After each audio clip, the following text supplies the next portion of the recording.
Okay, so in this video I'd like to show you some new things that changed how night gameplay works. Okay, so the first thing is I'm going to switch to nighttime. Midnight. And now as before, the game has different... It depends on the weather and on the moon phases how bright it is at night. So if you pick, see here the moon symbol, if you pick a full moon, then it's pretty bright, you can see stuff at night. And you may also notice on the screen, you see that noise. That's also a new feature. I think they added that to prevent players from using gamma or brightening their monitors to see better at night. I think that interferes with it. And I think it's a good feature because I'm not sure everybody likes it, but it sort of is an aesthetic feature that many games have. I remember Left 4 Dead back in 2007 was the first game. No, in 2008 was the first game that used it that I know of.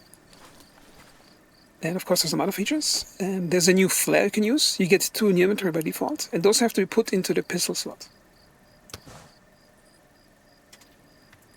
Okay, then you equip it by equipping the pistol slot. Now when you use it, I think it depends on where you're looking at the moment you left click. So after you left click and then look around, I don't think it's going to change the trajectory. So I'm going to try that now. I'm going to aim for that tree line over here. And it's approximately going to shoot the flare a few hundred meters forward and upwards in a 30-degree angle. So I'm going to form to fire one. Left click.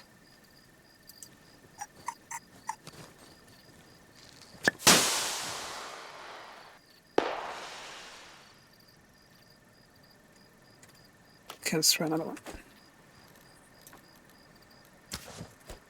You can also shoot it much higher into the air if you look up when you shoot it. Oh, well, then you have the problem that if it's too high, its illumination radius isn't large enough to actually touch the ground. And it might go out long before that. And I think it doesn't last as long as rifle grenade fuel has.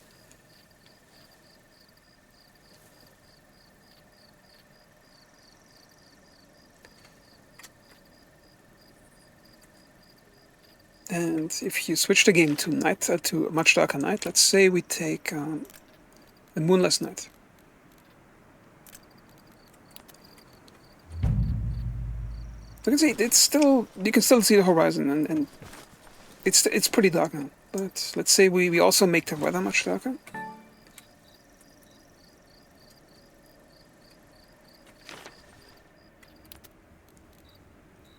Let's make the weather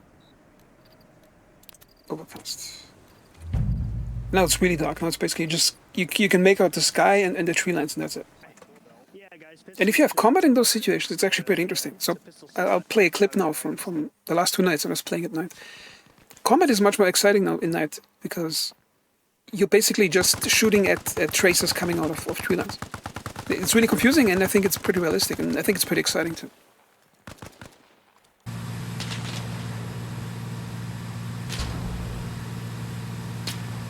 And what you also see in the video now is something I noticed, not sure if it's a bug or an upcoming feature, or I'm not sure what it is. You can see that the